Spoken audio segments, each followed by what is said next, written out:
I think everyone here knows what is rheumatology and burden of arthritis. This is a picture showing lady's hand which has deformities of rheumatoid. Today we'll discuss about rheumatoid, current perspective, and what are the innovations going on, because there are a lot of innovations going on in rheumatology at present. So I'll start with this. This is one of my patients. She was a topper from BITS Pilani, gold medalist, had rheumatoid, was not treated properly. It's not the thing that she was not aware, but she didn't get proper treatment and she was bedridden. And around in 2008 she was operated, her both knees and both hips were operated, and after that also she was not advised proper treatment for arthritis, and again she became bedridden.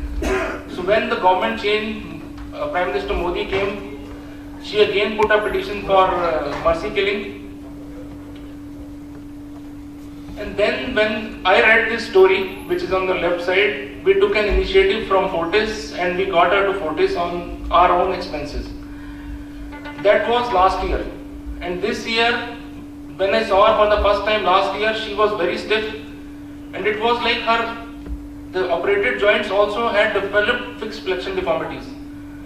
But Dr. Sen had seen her in Palampur once and he told कि भाई joints तो सब ठीक हैं, तुम एक बार देखो कि क्या करना further. Then when I assessed her, she was very stiff, bedridden. She needed a person to accompany to even to the toilet. Her HB was around 6. And then we initiated her on treatment and we kept the treatment low because her body weight was around 32-33 kgs. And I am glad she came around 1.5 months back for follow-up. Her HB is 12 and she is able to do her day-to-day activities. I have a small video which I will show at the end of my talk. So we'll go as an overview of rheumatoid first. Everyone knows it's a systemic disease. Peak incidence is in 4 to 6 decade. It's a female predominant disease. Smoking is a risk factor and genetics play an important role. This is from the NHS side, which shows that rheumatoid, that smoking is like a time bomb. The reason for that is this. Because it activates anti-CCP. And anti-CCP can further cause rheumatoid. If the anti-CCP levels are high, the prognosis is bad. Stress, as everyone knows, has an important role in arthritis. The recent study has come which shows that if someone is shifted, like someone is staying in Chandigarh and he is shifted to Delhi, there is a stress and he can develop arthritis over the period. Just about symptoms and signs, I think everyone knows, but I will just flip. Synovitis of joints are seen. This is showing the normal knee joint and early rheumatoid and established disease. This is an X-ray of rheumatoid knee. Complications are the deformities, like we see a lot in our OPDs. And we know once the deformities are developed, we cannot treat them.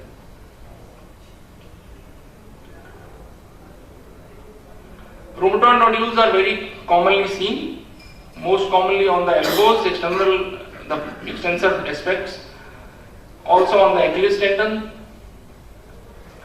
Skin complications are seen quite frequently. Skin becomes very dry, nails become brittle.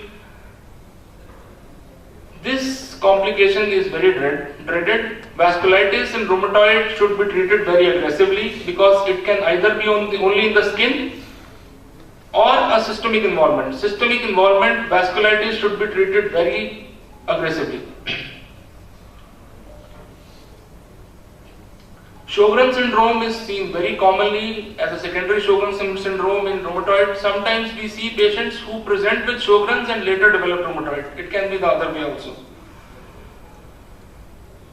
Patient can have anemias, leukopenias, ITP, drug-induced neutropenias because of various DMARDs, thrombocytopenias, and even hematological malignancies. We have seen seronegative diseases with hematological malignancies. Lot of carpal tunnel syndromes are seen. Eyes, a lot of symptoms we see: scleritis, keratoconjunctivitis sicca, episcleritis, iridocyclitis. instability. We see a lot of patients with rheumatoid who are not able to turn. And if we don't evaluate it at that point of time, it can be dangerous. Even we have seen patients presenting with quadriparesis also. So how to evaluate a patient with rheumatoid? First and foremost is the clinical part. We have to see for acute phase reactants, ESR and CRP, serological tests like RF and anti-CCP, and radiology. So in rheumatoid what we see is this, and we are on the tip of the iceberg. What we don't see is this. So we have a recent classification criteria which was given in 2010 by ACR EULAR combined. So it gives like the criteria has two components. First is early morning stiffness lasting 1 hour, and then is arthritis of 3 or more joint areas which involves these joints. They are the larger joints and small joints, metacarpophalangeal and proximal interphalangeal joints in the upper limb and metatarsophalangeal joints in the lower limb. So in the target population we should look at least one joint has synovitis and we have nothing else to explain that synovitis. So this is the classification criteria. It has 4 components. That is joint distribution, serology, symptoms, less than 6 weeks, more than 6 weeks, and acute phase reactants. If the scoring is more than equal to 6, then it is definite RA. And what if the score is less than 6, then we have to look at the clinical profile of the patient. This slide is a bit complicated. I won't discuss this. So how do we stratify a patient with rheumatoid? We look at DAS28, ESR, CRP, CDI, SDI, and a swollen to tender joint count. So when do we say a patient is in remission? If the CDI is less than equal to 2.8, SDI is less than equal to 3.3, and DAS28 is less than 2.6. So for our clinical practice, swollen joint count, tender joint count, and patient global should be less than equal to 1, and CDI should be less than 2.8. Now I'll come to the serology. Serological test which is most commonly ordered is rheumatoid factor. Rheumatoid factor can be misleading because it is not only present in rheumatoid, it is present in other rheumatological disorders also. It is not that sensitive, and if it is present, it depicts a more severe disease and extra-articular manifestations. The titer of RA factor is very important.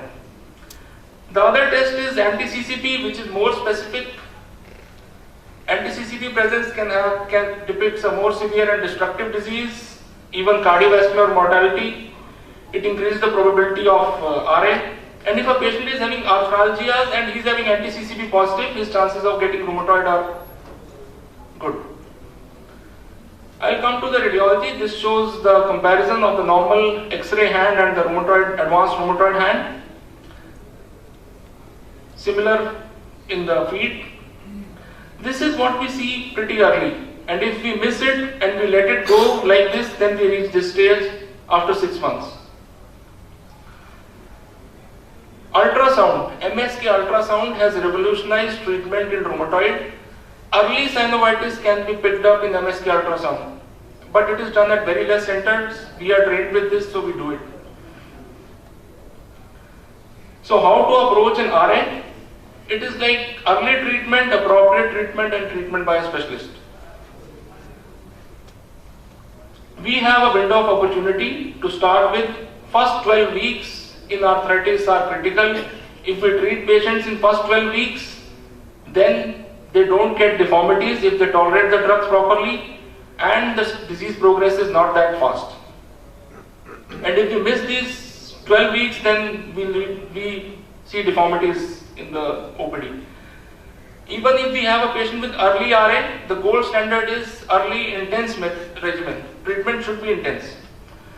So it's like the fire in the joints, and we cannot wait for this. So what are the treatment options? We have DMARDs, everyone knows about them, but I'll just go through them. So available DMARDs are methotrexate, sulfasalazine, hydroxychloroquine, leflunomide, and cyclosporine and azathioprine. We can give it as a triple therapy, double therapy, or a monotherapy. Methotrexate is a sheet anchor. It is given weekly up to 25 milligram. Onset of action is slow, but it's very convenient drug. We have to monitor liver enzymes. It's contraindicated in liver insufficiency or liver diseases or pregnancy. Initially, monthly monitoring is needed. Then later on, we can switch over to three monthly. Hydroxychloroquine was never made for arthritis, but now we give it in almost all the arthritis, starting from rheumatoid to lupus to Sjogren's, even in vasculitis sometimes. It enhances the effect of methotrexate. If it is given along with it, we can give it in mild diseases. Onset is slow. We should check the ophthalmic screen for side effects of hydroxychloroquine at least once a year, because we have seen patients who develop optic neuritis. Sulfasalazine is a very mild drug, can be given even in pregnancy. Its onset is also slow. Monitoring is similar to methotrexate. We hike the drug slowly, and monitoring should be done first at 2 weeks, then 4 weeks, then we can increase it. This drug is very commonly used, and I think still people are using loading dose, which should not be used. We have seen it being used in dengue, arthralgias also, and someone got into problem with this. This drug should never be used in young females of childbearing age, because it takes around 3 to 4 years for drug to get out of the body. And if someone is at the childbearing age or young female, she'll have to wait 3 to 4 years to get pregnant. So joint injections we give.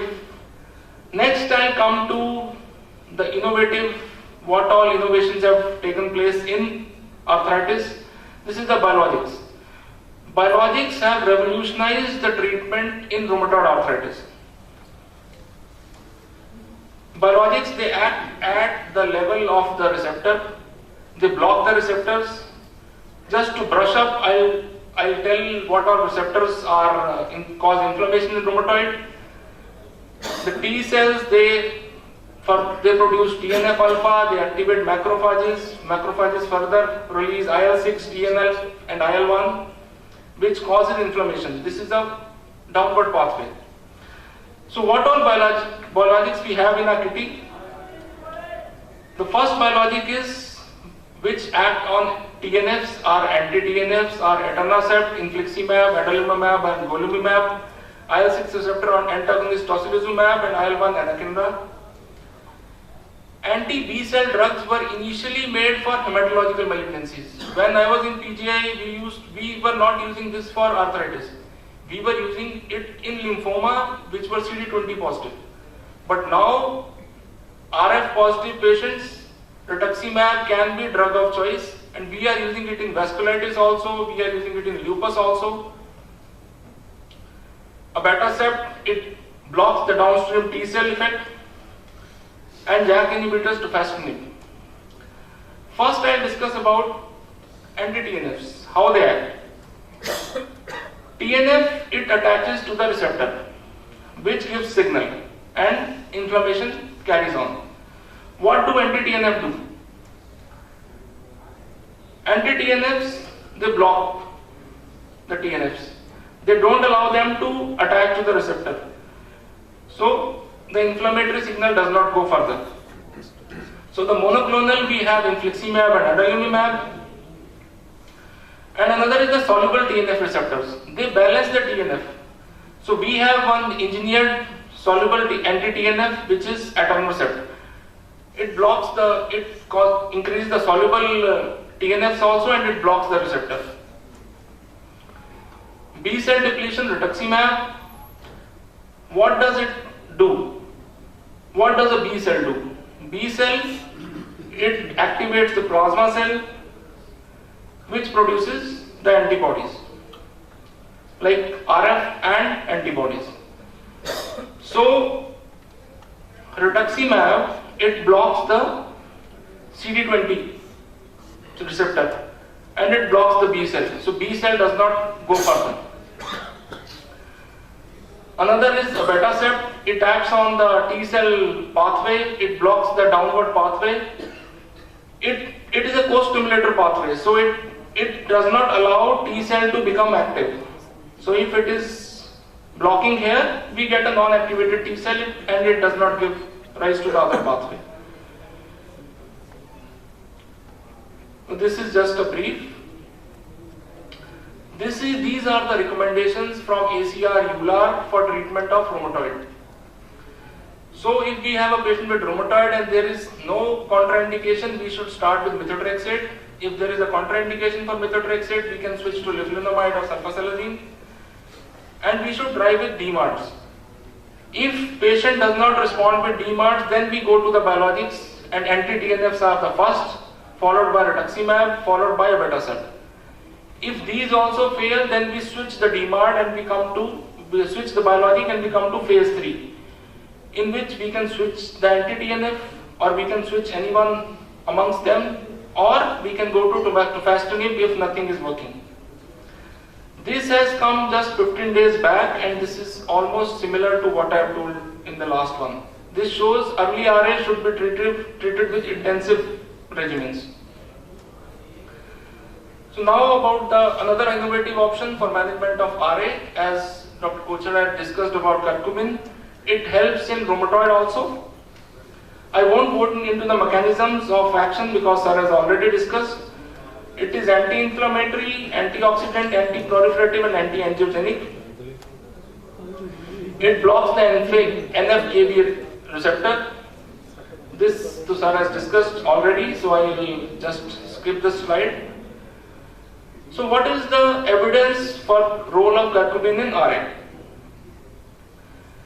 When it was compared to diclofenac, it was shown that it is better than diclofenac. It decreased the DAS28 scores and ACR scores, and also decreased CRP to around 52%. So this was the data with that.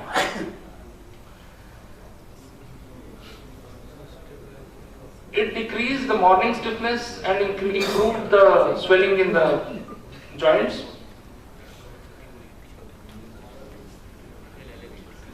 So what the data till now shows, if it is used along with celecoxib, it decreases the need of COX-2 inhibitors and enhances the action. Along with steroids, it can decrease the dose of steroids and cause anti-inflammatory effect. And along with methotrexate, it is shown to decrease the level of methotrexate which we need to control the disease. Safety profile is good. US FDA has already given a green clearance. It can be given up to 3 months, they have checked it. But still in India, phase 4 trials are still going on. So what is the difference between conventional curcumin and this product? Conventional curcumin actually it needs a lot of dose. It needs around 12 grams per day for the same effect which is given by the enhanced drug. So enhanced is the nano-sized particles which pass through the tissue barriers and increase the bioavailability.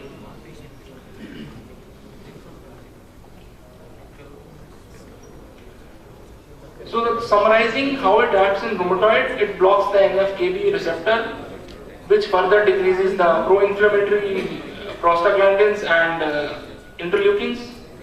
Monotherapy has been shown as effective in RA and OA. What I feel from the data I have analyzed, it might be able to cause only synergistic action, and that too more in osteoarthritis than in rheumatoid. It might turn out to be better than in diclofenac and other NSAIDs. And along with methotrexate also it has been shown to decrease the hepatotoxicity of methotrexate because the level of drug methotrexate we are giving is low. So it has been shown effective in osteoarthritis in many series, but 2-3 series show it is effective in rheumatoid also. But our Indian population is different, so we need Indian data to back up on this. So I just want to show that video of my patient whom I was discussing, she was bedridden, and after 1 year of treatment, we'll show you the video what's there.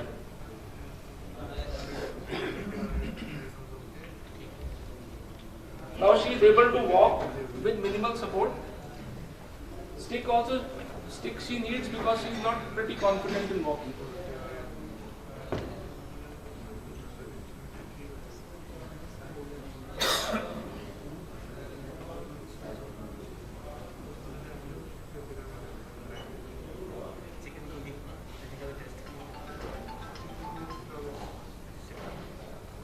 We are not showing you the full video because of privacy of the patient.